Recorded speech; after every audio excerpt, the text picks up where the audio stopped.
నా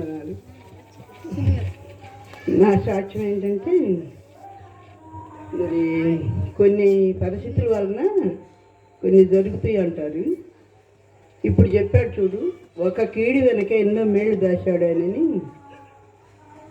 కానీ ఈ నెలలోనే, ఫిబ్రవరి నెలలోనే కొంచెము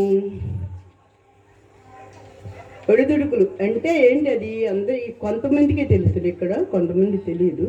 ఏంటంటే అది ఊహించుకొని కొన్ని జరుగుతుంటాయి. జయచంద్ర ఏం చేశాడంటే, అమ్మ ఆ నాయనమ్మ మీ ఫ్లాట్ కొంటామని వస్తున్నారని తిరిగాడు. సరే, సుశీల్ కూడా చెప్పింది, సరేలమ్మా ఒక చిన్న అవసరానికే కదా మనం అనుకున్నాం. అది ఎందుకు పోయిందో అతను తీసుకొని భయాన్ని ఇచ్చి వద్దని మానుకున్నాడు.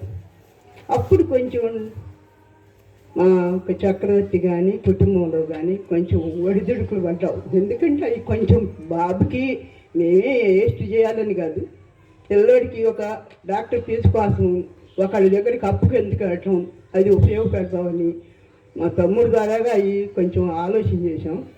కానీ ఎందుకు ఆగిపోయిందో తెలియదు. చిన్నగా వాళ్ళు తీసుకుంటామని అన్ని స్టాంపులే చూసుకొని కూడా మాకు వద్దనేసారు భయాన్నిచ్చి.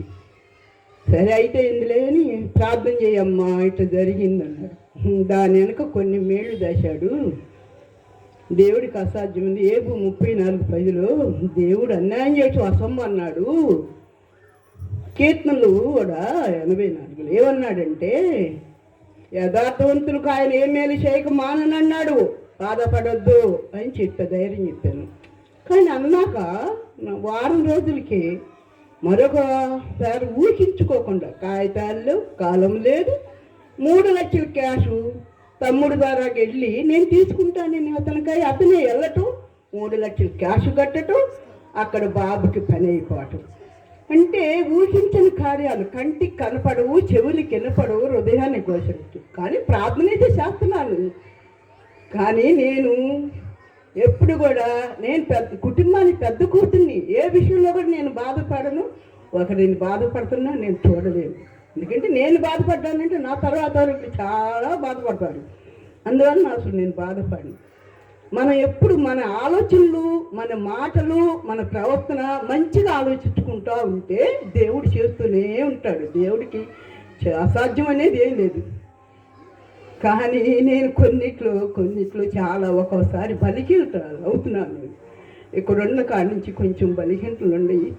కానీ ఈ సాక్ష్యాలన్నీ చెప్పుకుంటూ పోతే చాలా ఉంది. కానీ ఇప్పుడు పిల్లలు పరీక్షలు కూడా జరుగుతున్నాయి. ఇప్పుడే ఫోన్ చేశాను వాళ్ళకి. ఎప్పటికప్పుడు వాళ్ళు ఏంటంటే, నాకు ఫోన్ చేయలేదని నేను అప్పుడు అనుకోను, నేనే ఫోన్ చేసి వాళ్ళకి ప్రేమగా మాట్లాడుతూ వాళ్ళకి అదే సంతోషం ఉంటుంది. నిన్న కూడా చక్రవర్తి ఇదేంటి రాజమాత గారు చెప్పమ్మా రాజమాత గారు ఏంటో చెప్పమ్మా, నీ మాట కాదంటావు అంటే నా మాట కాదబ్బా, గ్యాస్ గురించి ఎట్లాంటి.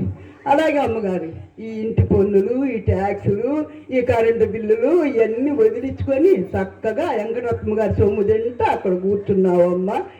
నేను ఆ రోజే చెప్పానమ్మా, నాకు ఇలాంటివి వద్దని, నేనేదో ప్రార్థన చేసుకుంది, నా పని నేను చేసుకుందాం అనుకున్నాను. అంటే దేవుడు చేసే కార్యాలు అంతే ఉంటాయి అబ్బాయి. కానీ సాక్ష్యం ఇలా ఏర్పాటు చేస్తాడని నేను ఇంకా చాలా చెప్పాలనుకున్నాను. ఇది చెప్పే సమయం కూడా కాదు. దేవుడి చిత్తంలో ఏమి చేయాలో ఆయన సంకల్పన చొప్పున అన్నాడు చూడు. ఇప్పుడు వాక్యం ద్వారా ఆయన సంకల్పన జరుగుతుంది మనకి. ఆయన అనుకున్నాడంటే ఏది జరగదు. ఇప్పుడు అది జరిగిపోయింది. మళ్ళీ డబ్బులు ఇచ్చారు, రిజిస్ట్రేషన్లు కూడా దగ్గరికి వచ్చినాయి. కానీ కొన్నిట్లో మనం ఒడిదుడుకులు పడతాము. ఇది జరుగుద్దని నాకు గ్యారంటీగా తెలుసు. వీళ్ళు కాకపోతే ఇంకొకళ్ళు, అది మనం అమ్మాలనుకున్నాం, దాని వాళ్ళు ఎవరో ఉంటారు వస్తారనుకున్నాను. అది జరుగుద్ది అబ్బాయి, బాధపడాల్సిన అవసరం లేదని. కానమ్మా ఇప్పుడు మనకి డబ్బులు కావాలి, 5 లక్షలు కావాలి. ఎలా డబ్బులు అయ్యే వస్తాయి, నువ్వు బాధపడొద్దు అబ్బాయి. వెళ్ళినప్పుడల్లా చెప్పటం రావటం, ఇన్ని చేసిన దేవుడు చేయడా? చేస్తాడు, దేవుడు చేస్తాడు. దేవుడికి అసాధ్యం అనేది ఏం లేదు. కానీ ధైర్యంగా ఉండాలి. 2:4 ధైర్యంగా ఉండమని అన్నాడు. దేవుడు ఏమన్నాడంటే నిబ్బరంగా ధైర్యం కలిగి ఉన్నాడు. జపన్న 3:20 అన్నాడు. ఏమన్నాడు? పేరుని, మంచి ఖ్యాతిని నీకు కలగజేస్తాను అంటున్నాడు. దేవుడు వాగ్దానం పట్టుకొని ప్రార్థించేవాడు ఒరిదిల్లు అంటున్నాడు. కానీ ఇక్కడికి వచ్చినందు నేను వాక్యం చేయడానికి రాదు చెప్తున్నా. కూడి వచ్చిన బిడ్డలందరి కుటుంబాల్లో ప్రతి బిడ్డల్లో ఏదో ఒకటి సమస్యలు ఉన్నాయి. అందరం కూడా కలిసి ప్రార్థన చేసుకోవటం, మనం ప్రార్థన చేసుకోవటం, బైబిల్ చదవటం, వాక్యం చెప్పే పాస్టర్ల గురించి ప్రార్థన చేయాలి ఎక్కువగా. వాళ్ళు ఎందుకంటే వాళ్ళకి ఏం అవసరం, వాళ్ళకి అవసరం లేదు, ఈ బిడ్డలు నశించిపోకూడదని. అందుకోసమే ఎప్పుడు కూడా ఎల్లప్పుడూ సంతోషంగా ఉన్నాడు. పిలిపి 4:4 ఎల్లప్పుడూ ఆనందించడి, మరలా చెప్తున్నాను ఆనందించగన్నాడు దేవుడు. కాబట్టి దేవుడు ఈ సాక్ష్యం చిన్నదాచ్యం దీవించును గాక. మా కుటుంబం గురించి ప్రార్థన చేయండి. నా కోరిక, నా ఆశ ఏమీ లేదు. వెంకటేశ్వరరావు మాధవి కుటుంబం కూడా రక్షణలోకి రావాలని. ఇంకొక చెల్లి ఉంది, కానీ ఆ చెల్లి కూడా రావాలి. నా తల్లిదండ్రులు కడుపును పుట్టిన సంతానం అంతా దేవుడు ఏర్పరచుకున్నాడు, బిడ్డలతో సహా. వాళ్ళని కూడా నశించేవారి కోసం వెతికి రక్షించమన్నాడు. అగ్నిగుండంలో కాలొద్దు, అగ్నిగుండంలో కాలకుండా వాళ్ళని కూడా మనతో పాటు దేవుడు పిలవాలని ఆశపడుతున్నాను. మీరందరూ కూడా మా కుటుంబం గురించి, మా అమ్మగారి గురించి, రుద్రాలు కాబట్టి ఆమె గురించి, అందరి గురించి ప్రార్థన చేయమని ఒక విషయం అడుగుతున్నాను. దేవుడికి స్తోత్రం, మీ అందరికీ స్తోత్రాలు.